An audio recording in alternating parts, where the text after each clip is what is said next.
morning.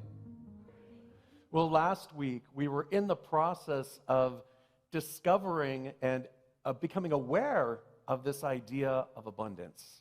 Becoming aware of the idea that you are innately abundant, that abundance is just a part of who you are. And it is an ongoing process. We had the affirmation, I am a child of the Most High. I am meant to have life abundantly. I'm going to repeat that and then invite you to affirm it with me. I am a child of the Most High. I am meant to have life abundantly. Together, I am a child of the Most High. I am meant to have life abundantly. Well, okay, we got pretty good there. We'll work on that. Because this awakening is an ongoing process. Right? Awakening isn't all of a sudden, oh, I've transcended. Isn't this nice? Because no one's ever seen someone transcend. At least if they have, you can tell me about it, but I come back every day. So it's a process. It's an ongoing realization of that oneness that we have with Spirit, with the allness of life, love, and wisdom, with our prosperity. That's just a natural experience. And the lesson was, of course, the grand lesson that we learned was to seek first that kingdom, seek first that consciousness of God, seek first living in the consciousness of Spirit, allowing that energy to flow in and through us, accepting it, and that too is an ongoing process as we move through. To seek the first kingdom is to seek the spiritual reality that surrounds you and indwells you. To seek that idea, the realm of pure, ultimate possibilities and potential that is already within you and already yours as we awaken to it and as we open up to it, as we extend and allow it to be a part of who we are. And so that was really our talk last week, was awakening to that awareness. And today we're going to talk about the idea of expressing your abundance, of bringing it into manifestation, of bringing it into life every moment of the day. Now, I'm teaching a class in about a week and a half called The Keys to the Kingdom. And the creator of the class, David Owen Ritz, talks about this as living in the flow, living in the flow of life. And one of the key challenges to living in the flow is very simple. It's something that we do every day. Anybody? Anybody worry about what they're supposed to do every day? Worrying. If you're thinking about abundance, what's natural? Well, you're thinking about everything that's not there. Right? We're thinking about our lack. When we think about abundance, we immediately go to, well, do I have enough money to pay the rent, to pay my mortgage? Do I have enough money to eat? How am I going to afford? This is a big trip I'm going on. Am I going to be able to manage it? Right? We start to worry about all of the things that we don't have when we start to think about abundance. Or is that just me? Don't raise your hands. It's okay. And that's the natural human tendency, right? Is to have that, okay, I want a more abundant life. I want to experience more in my life. And yet, here's where I'm coming from, a sense of lack and limitation. And one of the great lessons that David Owen Ritz likes to refer to is the lesson from Jesus' great prosperity message, which was part of the Sermon on the Mount. And it was a great abundance lesson. That's what he was teaching, is that you are it. You are the light of the world. Shine. So what he did was, when he talked about this idea, this great challenge of worrying, he said this: therefore I tell you, do not worry about life, what you will eat, or about your body, or what you will wear. For life is more than food, and the body more than clothes. Consider the ravens. They do not sow or weep, yet they have no storeroom or barn, yet God feeds them. And how much more valuable are you than birds? Who of you can, by worrying, add a single hour to your life? I don't see any hands. Since you cannot do this very little thing, why do you worry about the rest? Consider how the flowers grow. They do not labor or spin, yet I tell you, not even Solomon in all of his splendor was dressed like one of these. That is how God clothes the grass of the field, which is here today and tomorrow. Which is here today and tomorrow is thrown into the fire. How much more will he clothe you, ye of little faith? And David Owen Ritz, this is where I got that phrase, spiritual knuckleheads. This is where he's saying, oh, you knuckleheads, listen to me. Look, listen to what I'm saying here. And do not set your heart on what you will eat or drink. Do not worry about it. For the human world runs after all of such things, and your Father knows what you need, and your Father knows that you need them. But seek first his kingdom, and these things will be given to you as well. Do not be afraid, little flock, for your Father has been pleased to give you the kingdom. Sell all your possessions, give them to the poor, provide purses for yourselves that will not wear out, treasures in heaven that will never fail, where no thief comes near and no moth destroys. Where your treasure is, your heart will also be. And the idea here is that we're seeking first that understanding, your spiritual unity with God, with the isness, with the allness, with the universe, with all that is, your unity with all of that, because we are all one in that grand creation. As Joe talked about, God isn't out there. The scripture talks about it as pronouns and Father, which we tend not to do here in unity. Instead, I call it the itness, right, or the allness is my favorite part of it, the allness of God, because God is everywhere present within all creation. Spirit is the energy of God flowing in, through, and as us. Divine love is the harmony of God that we talk about, that keeps us in balance, that creates the harmony in the universe. And so all of those different words to say, seek first that consciousness, seek first that understanding, and then from there, all of those other things will be added unto you. Now, when he says sell all your possessions, what he's really talking about is letting go of your hold, your attachment to all of those things, because they come and go. Those things in the world that we can see, as Paul said, don't look to those for answers. Look to that which cannot be seen. Look to that divine essence that's within you. For the things that can be seen are temporary and they'll be gone, but the things that cannot be seen, that divine flow of life, love, and wisdom is eternal and always there. So seek first that consciousness. Seek first that awareness and strive to live from that consciousness. And then as we do that on a daily basis, as we put that into action in our life, that's when we draw upon our abundance. That's when we start to live in the flow. That's when that energy and essence starts to live through us and express through us. And so what he is saying is abundance is the natural state of the universe, and the rest of the creation seems to know it. It's our humanness that gets in the way. Because not only do we have consciousness, but we're aware that we have consciousness. And so with that powerful idea of the mind, being aware that we have this very powerful way of creating our life through what Joe called the law of mind action, that those things that we think about and give great attention to manifest in our life. It's the lens through which we see our world. And so when we give that awareness, we have a conscious awareness of how we're expressing that, then we have a choice in how we show up. But we're also very good at denying all of it. We're also very good at saying, well, shaming ourselves and putting ourselves down and saying, I'm not worth it. Well, yes, I got this good thing, but, the Abbots, they lived next to the Flintstones? No, that was someone else. I don't remember. The Abbots in our life. I have good in my life, yeah, but here's everything else that's bad, right? So where's our focus? So our focus needs to come back to that idea and that awareness that you are a child of the Most High and that you're meant to have a life rich and abundant. You're meant to express and experience and be a part and live in that flow. Now, there are 7 key components that David Owen Ritz talks about in his class, Keys to the Kingdom. And any one of those will be a benefit to you.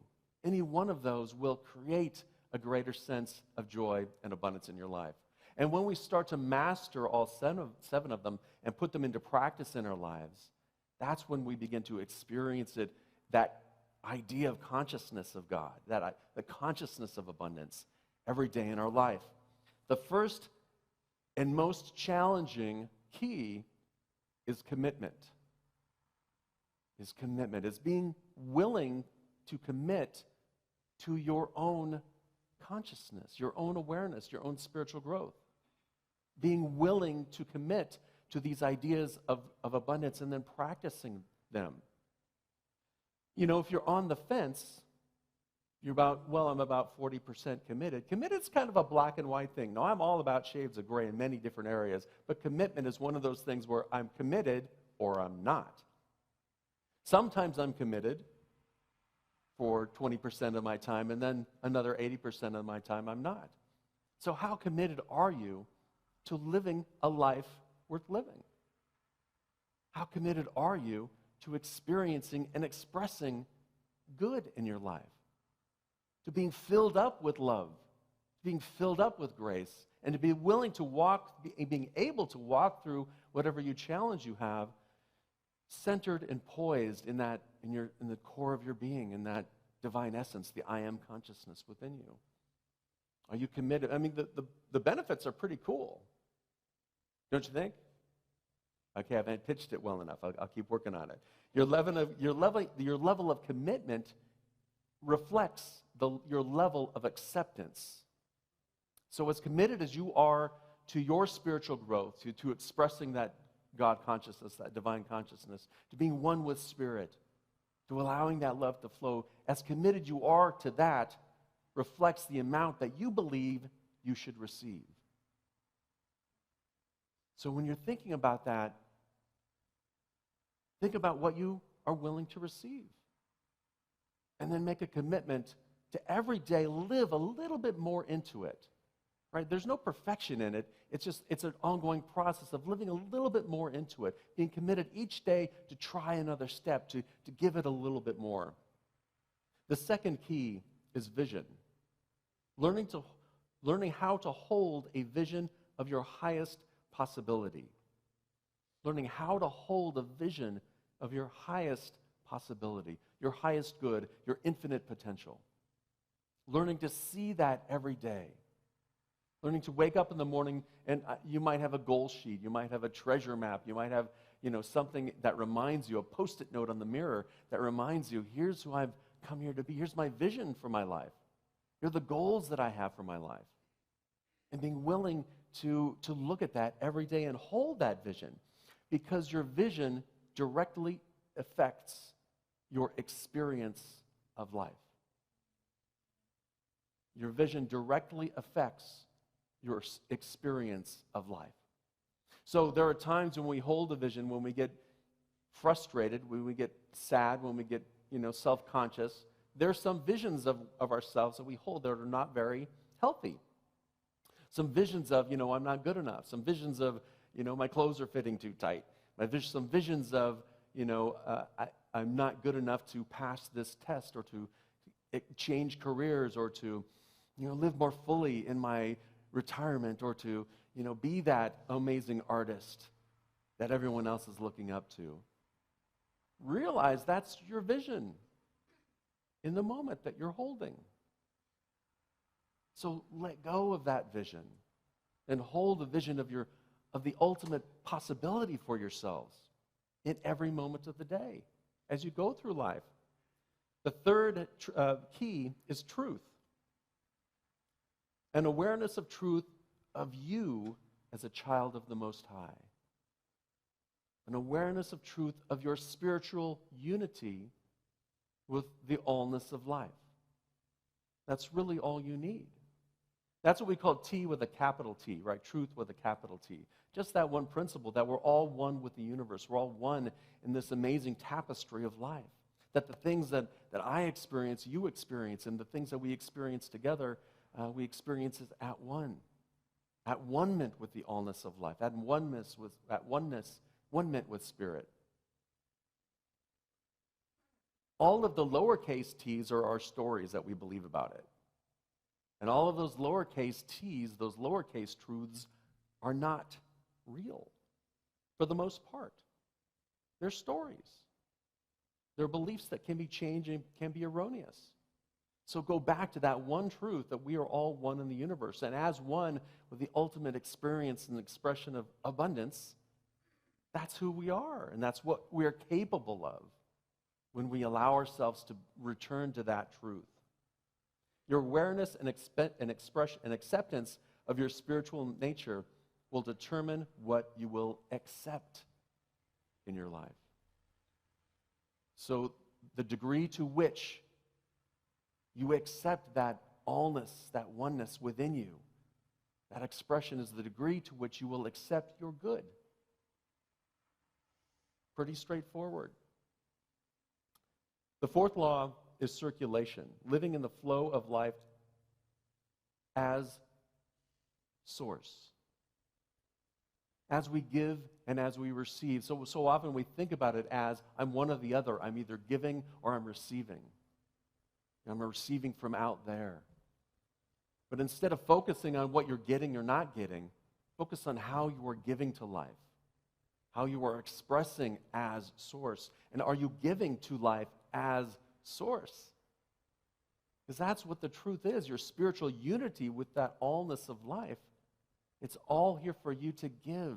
And are you giving it with a vision of love? Are you giving it with the commitment to express and experience goodness, to give goodness to the world? The key point is your expression to life is a reflection of your own belief, take a deep breath, in what you deserve. Your expression and how you're giving to life is a reflection of what you believe you deserve. So when we're paying our bills with anger and frustration, with fear, with anxiety, that's what we think we deserve. When we're giving gifts to our friends, with love and joy and harmony, that's what we believe we deserve. That's what we'll accept. So when you're looking at what you're thinking about, whenever you're giving to the world, you could be giving in, emotional support. You could be giving simply by listening. But are you giving that from a standpoint of, the scorecard? I gave twice to you this week. I listened once, deeply and intently. In fact, here's what you said. Now it's your turn. Or are you giving from that state of, I'm just here to hold and support and to express that love for you without worrying about the scorecard? Because the universe will give back to you. It may not always come from the same place. I had a friend when I was in college. We were driving down to Santa Barbara to meet with our respective girlfriends at the time.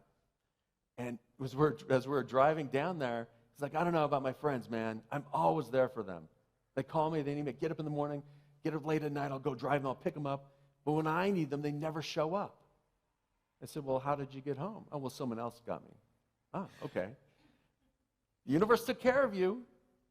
You were just upset because it didn't come in the way you thought it should.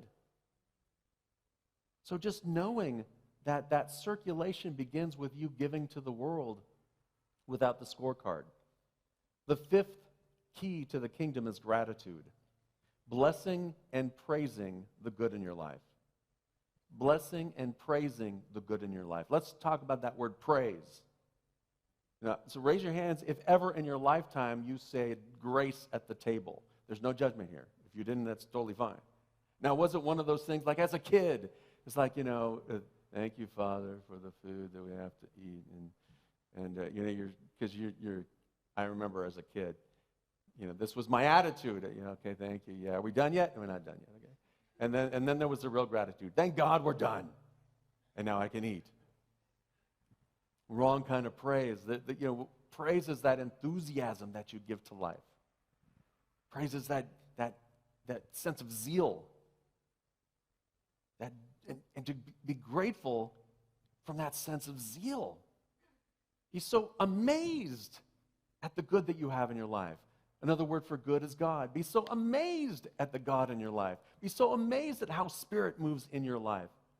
Be so amazed at how much joy that you have. And then start to seek it.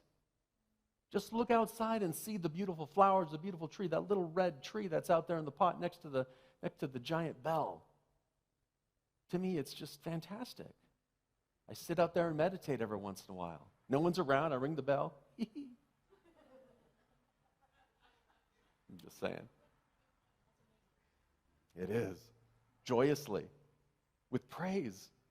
So give thanks for the good in your life, with enthusiasm. Because the key is, your expression to life is a reflection of what you, that was the last one. What did I say? Gratitude, Ron. Your joyful expression of your good attracts more joy, more good. It makes you open. This is what I'm ready to receive. Bring it on. So those are the 6 key. Did I talk about forgiveness? Did I skip forgiveness? Joe? Did I say forgiveness? I skipped forgiveness. I wonder why that is. Huh. Number 5, that was number 6. Number 5 is forgiveness. Letting go of your own self-imposed limitations and block. Unforgiveness is what will prevent you from experiencing joy, period, in anything that you do, in anything that you receive. Because you're so caught up in the story, the drama, whatever it is that's in your life. It's not to say that those things won't happen or that we have to stuff them or ignore them, but we're so caught up in this idea that we need to learn to let go. All unforgiveness, as Wayne Dyer once said, all unforgiveness or all forgiveness is self-forgiveness because it frees you. It frees you from the worry and the fear and the anxiety because you're the one carrying it all around. Unforgiveness blocks you of experiencing any good thing, at least for long time periods, for a deep experience of it. You may feel happy once in a while, but then you go right back to your unforgiveness. Your willingness to release creates the flow in your life. The willingness to release creates the flow in your life. And that's what forgiveness is all about. It's about letting go of the hold that the story has on you. It doesn't mean I think you all are okay. I think you are all okay. But it doesn't necessarily mean that you're going to agree with whatever's happening, but it's a letting go of the hold that it has on you so that you can live in the flow and allow the flow to go. So those first 6 commitments, keys, commitment, vision, truth, circulation, forgiveness, and gratitude. Those are all about getting us into that part. It helps us get into the flow. It helps us raise our consciousness. All of those things help us raise our consciousness and get into that consciousness of the divine essence of life, the allness. Get into that kingdom of heaven. That's how we get into there. The 7th key, then, is being. It's simply being it. And that's what David Owen Ritz calls living in the flow. Living it, being it, and allowing it to express. When you live in the flow, you become part of the natural order of things. Abundance and infinite possibility, growth and opportunity. That's the natural order of life. And we're all here to evolve and grow. And when you live into that consciousness, that's what you do. And you find new ways to express it. You find new avenues for good. You find new channels through which you can give to the world. You find it easier to let go. And when you're in a situation, it's so much easier to be in it and be the calm center while the storm is swirling around you. We become, as David Owen says, we become part of God's rich abundance. We become that abundance. You are that abundance. There's no separation. There's nothing that you need to do other than opening up to it and then expressing it into your life, of allowing it to be who you are. And those other keys will help us bring us back to that beingness. and allowing us to express it through love and compassion and kindness, allowing it to express us through our creativity, through our amazing analytical thinking, through our hands, through our feet, by walking and living and just living life fully. All from that presence of knowing that you are one with the divine essence of life. It changes us from the intellectual knowing of I am abundance to the heart knowing I am abundance. That is the principle. That's another principle for the allness of life. Life is here abundantly. The universe is here to give it to you abundantly. There's enough for everything that we can imagine. And you are that. If God is everywhere present, God is within all of you, God is the essence of who you are, that I am consciousness, then that allness of abundance is right where you are, ready to be expressed. I am abundance, I am infinite possibility. I'm going to say that one more time and then invite you to affirm it.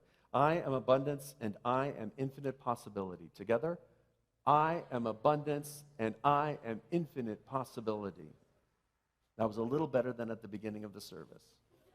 Now we're going to add some gratitude. What was gratitude? Grateful, praising. I'm going to become a Baptist minister here, I think, in a moment. I am abundance, I am infinite possibility. Together?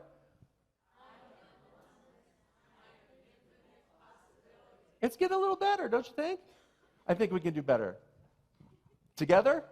I am abundance, I am infinite possibility. What you tie to that I am statement is how you see the world and how you see yourself. I am abundance. You are abundance. And you are here to live that life and have it abundantly. I'll end with two things. The first one is, at the end of the Sermon of the Mount, when Jesus was done, as told in Mark chapter 7, verse 24 through 26, here's what he said. Therefore, everyone who hears these words of mine and puts them into practice, like a wise man who builds his house on the rock. The rain will come down, the streams will rise, the winds blew and beat against the house, yet it did not fall, because he had a foundation on the rock. But everyone who hears these words of mine and doesn't put them into practice is like a foolish man who built his house on sand. And the rain came down, and the streams rose, and the winds blew and beat against the house, and it fell with a great crash. You thought our fifth principle was just unity. Put the words into practice. That's it. Make a commitment to put this lesson into practice, to put God first in your life, to put Spirit, allow Spirit to move you. And it moves in every facet of your life. Every facet. If you just come to it with that growing awareness, that increased awareness.